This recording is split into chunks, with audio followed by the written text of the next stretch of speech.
Practice for me back then was really exciting. The patients were less ill.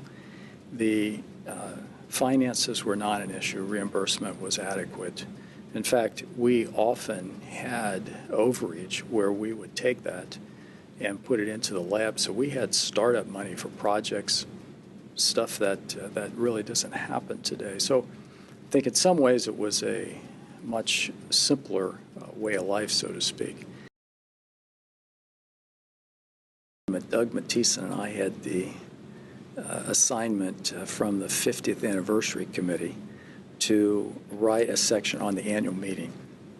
So between the two of us, we reviewed all 50 program books, and it's kind of and then wrote a document. But it's really interesting to see how the educational content has changed, obviously over 50 years. But I mean, from simple things like the addition of parallel sessions to work sort of practice management courses to the development of STS University.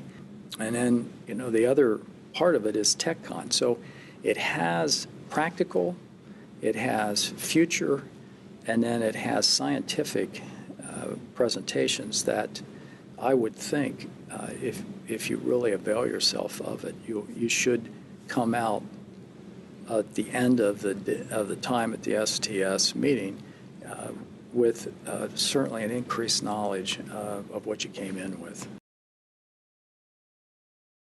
Well, I think the STS ought to be very proud of what it's done over its 50 years. It's educated innumerable surgeons and now educates the team. It educates, we have perfusionists and all associate members because really what we do on a day-to-day basis is done in a team.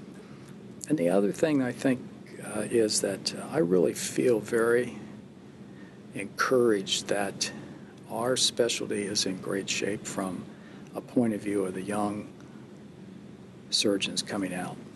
These kids are as really innovative as we senior people thought we were back in those days, and so I'm very encouraged. Of course, as I get older, I'm really look for these young kids to be terrific, because you never know when you might need them.